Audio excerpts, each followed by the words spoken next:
قرآن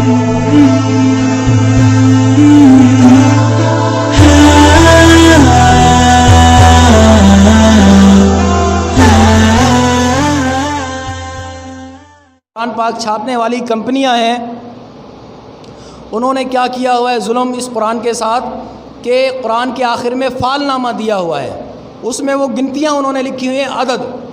ہر شخص کے نام کا ایک عدد ہوتا ہے۔ میرا نام ہے، میرے نام کے جتنے حروف ہیں ہر حرف کا ایک عدد ہوتا ہے، ان کو پھر جمع کرتے ہیں، جمع کرنے کے بعد پھر ان کا ایک مفرد عدد نکلتا ہے۔ مثال کے طور پر الف کا 1 ہے، بے کے 2 ہیں، جیم کے 3 ہیں، یہ تینوں جب جمع کریں گے تو 6 نکلے گا۔ اسی طرح میم کے کچھ ہیں، نون کے کتنے ہیں، ان سب کو جمع کرنے کے بعد اگر عدد 25 آتا ہے، عدد 25 آتا ہے تو 5 اور 2 کو پھر جمع کریں گے، 5 اور 2 کو جمع کر کے پھر 7 عدد نکلے گا، یعنی مفرد عدد نکالتے ہیں۔ اس مفرد عدد پر پھر وہ مہینہ کون سا چل رہا ہے، سال کون سا چل رہا ہے،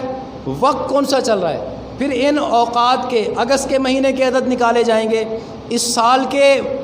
جو ہے وہ عدد نکالے جائیں گے، یہ پھر جمع تفریق کر کے پھر وہ مفرد عدد نکالا جائے گا، پھر اس کام کا عدد نکالا جائے گا۔ اگر یہ موافق ہوتے ہیں تو وہ پھر کہتے ہیں کہ آپ یہ کام کر لیں، اگر موافق نہیں ہوتے تو کہتے ہیں اس کام کو چھوڑ دو۔ یہ ہے فال، یہ ہمارے قرآن پاک میں بعض کمپنیوں نے اس کے پیچھے فال نامہ دیا ہوا ہے، جو سراسر جو ہے وہ شرک پر مبنی ہے کہ اللہ پر عقیدہ جو ہے وہ ختم ہو جاتا ہے اور ان اعداد پر یا اس فال پر جو ہے وہ عقیدہ اپنا بنا لیتے ہیں۔ تو رسول اللہ صلی اللہ علیہ وسلم نے نفی فرمائی ہے، ایک تو جو تصویریں انہوں نے بنائی ہوئی تھی ہاتھ سے اس کی نفی فرمائی ہے، پھر جو بت تھے خانہ کعبہ میں وہ بھی توڑوائے، اور اس فال کی یہ جو فال نکالتے ہیں نیک شگونی یا بد شگونی، اس کی بھی نفی فرمائی۔ اور اس کے بعد حضرت ابراہیم علیہ السلام نے اللہ کے لیے کئی قربانیاں دی، بے تحاشا قربانیاں دیں۔ حضرت ابو ہریرہ رضی اللہ تعالیٰ عنہ فرماتے ہیں کہ نبی کریم صلی اللہ علیہ وسلم نے فرمایا یلقا ابراہیم و اباہ آزر یوم القیامت، یلقا ابراہیم علیہ السلام ملاقات کریں گے اپنے والد آزر سے قیامت کے دن، ولا وجہ آزر قطرۃ وغبرۃ، اور ان کے والد آزر کے چہرے پر گرد و غبار ہوگا اور سیاہی ہوگی، کالا چہرہ ہوگا، گرد و غبار ہوگا۔ تو ابراہیم علیہ السلام ان سے کہیں گے اے ابا جان، کیا میں نے آپ سے نہیں کہا تھا کہ آپ میری نافرمانی نہ کریں؟ تو ان کے والد آزر کہیں گے کہ آج میں تمہاری نافرمانی نہیں کروں گا، یعنی اگر آج تم مجھے کہو گے کہ اللہ کو ایک مان لو، اللہ کے ساتھ شریک نہ کرو، تو آج میں تمہاری نافرمانی نہیں کروں گا۔ تو ابراہیم علیہ السلام فرمائیں گے یا رب انک وعدتنی اللہ تخزینی یوم القیامت یوم یبعثون۔ تو ابراہیم علیہ السلام فرمائیں گے اے میرے رب، تو نے مجھ سے وعدہ کیا تھا کہ جس دن تو مردوں کو زندہ کرے گا اس دن مجھے رسوا نہیں کرے گا۔ فَأَيُّ خِزْيٍ أَخْزَىٰ مِنْ أَبِي الْأَبَدِ، تو اب یہ میرا باپ ہے جو تیری رحمت سے دور ہے، اس سے زیادہ رسوائی میرے لیے کیا ہوگی؟ فیقول اللہ تعالیٰ، اللہ تعالیٰ فرمائیں گے انی حرمت الظلم انی حرمت الجنت علی الکافرین، اللہ فرمائیں گے میں نے کافروں پر جنت حرام قرار دے دی ہے۔ یعنی اگر چاہیے تمہارا باپ ہے آزر، لیکن چونکہ یہ کافر ہے لہٰذا میں نے کافروں پر جنت جو ہے وہ حرام قرار دے دی ہے۔ ثم یقال، پھر ابراہیم علیہ السلام سے کہا جائے گا، یعنی ابراہیم علیہ السلام کی نظریں آسمان پر ہوں گی، دعا کر رہے ہوں گے اپنے والد کے لیے، پھر ابراہیم علیہ السلام سے کہا جائے گا یا ابراہیم ما تحت رجلیک، اے ابراہیم اپنے قدموں کی طرف دیکھو تمہیں کیا نظر آتا ہے؟ فینظر فاذا ہوا بذیخ ملتخط فیؤخذ بقوائمہ، ابراہیم علیہ السلام جب اپنے قدموں کی طرف دیکھیں گے تو کیا دیکھیں گے؟ ایک بجو جو مردار کھاتا ہے، بجو، ایک بجو جو ہے وہ زمین میں لوٹ پوٹ ہو رہا ہے۔ فیؤخذ بقوائمہ، پھر اس کی ٹانگوں سے اسے پکڑا جائے گا، فیلقی فی النار، اور اسے جہنم میں پھینک دیا جائے گا۔ اس کی وجہ یہ بتاتے ہیں محدثین اور شارحین حدیث کہ یہ جو معاملہ ہوگا حضرت ابراہیم اور حضرت ابراہیم علیہ السلام کے والد کا اور اللہ تعالیٰ کا، یہ تنہائی میں ہوگا، یہ سارا معاملہ وہاں پر تنہائی میں ہوگا۔ تو ابراہیم علیہ السلام کہیں گے یا اللہ اب یہ اگر جہنم میں داخل ہوتا ہے میرا باپ آزر، تو لوگ تو پہچان لیں گے کہ یہ تو ابراہیم علیہ السلام کا جو ہے وہ والد ہے،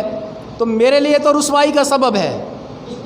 تو اس سے بڑی میرے لیے کیا رسوائی ہوگی یہ کہ یہ تیری رحمت سے دور ہے اور جہنم میں جا رہا ہے۔ تو پھر اللہ تعالیٰ جو ہے وہ حکم دیں گے تو آزر کو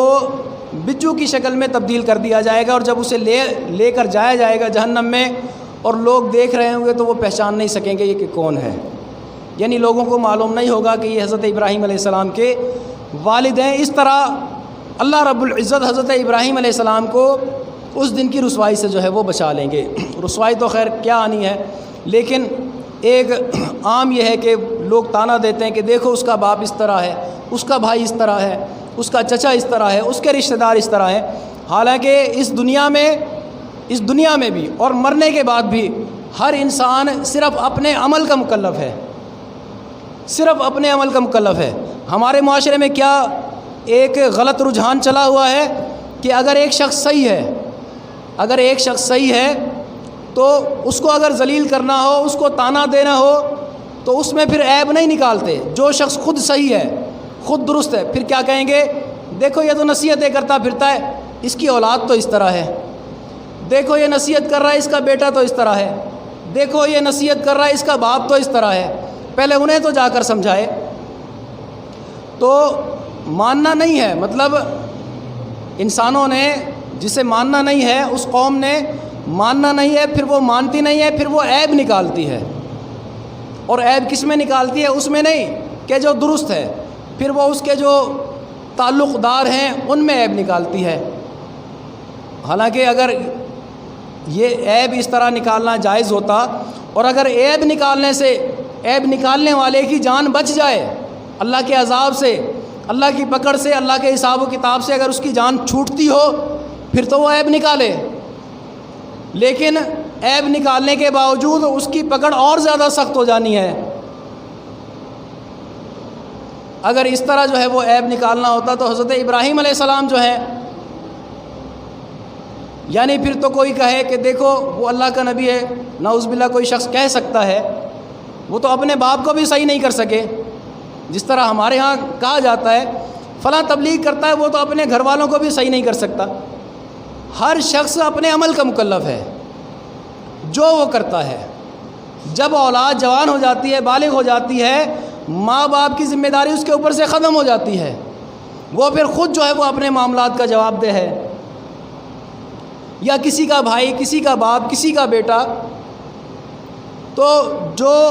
نصیحت کرنے والا ہے، بھلائی کی طرف بلانے والا ہے، اس کی ذمہ داری نہیں ہے کہ ٹھیک کرے لوگوں کو۔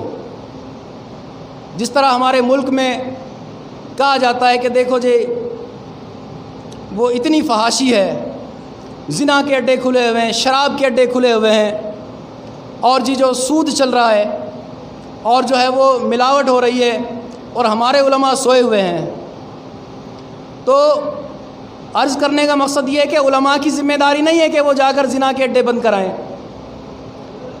علماء اور مولویوں کی ذمہ داری نہیں ہے کہ وہ جا کر بازار میں ملاوٹ جو ہے وہ ختم کروائیں، علماء کی ذمہ داری نہیں ہے کہ جا کر وہ سودی لین دین کو ختم کروائیں، یا جتنی بھی ملک میں واہیات اور فاحشات ہو رہی ہیں، علماء کی ذمہ داری نہیں ہے ان کو بند کروانا، ختم کروانا۔ علماء کی ذمہ داری صرف سمجھانا ہے۔ جو علماء وہ اپنی ذمہ داری پوری کر رہے ہیں وہ اللہ کے ہاں بری ذمہ ہیں۔ علماء کی ذمہ داری صرف سمجھانا ہے۔ علماء کیا بند کروائیں گے بازار میں جا کر، یا ملک کیا بند کروائیں گے؟ جو مقتدی ہیں اس عالم کے وہی بات نہیں مانتے اس عالم کی۔ اکثر مقتدی وہ اپنے علماء کی عزت ہی نہیں کرتے۔ تو جو جس عالم کے پیچھے، جس امام کے پیچھے نماز پڑھنے والے ہیں، وہ اس کے پیچھے نماز پڑھنے والے وہی اس کی بات نہیں مانتے، وہی اس کی عزت نہیں کرتے، تو وہ امام یا وہ عالم بازار میں جا کر، یا زنا کے اڈوں پر جا کر، یا کہیں اور جا کر وہ کس طرح وہاں پر کام بند کروا سکتا ہے؟ علماء کی ذمہ داری صرف سمجھانا ہے۔ باقی وہ بند کروانا، ملاوٹ ختم کروانا، زنا کے اڈے بند کروانا، شراب کے اڈے بند کروانا،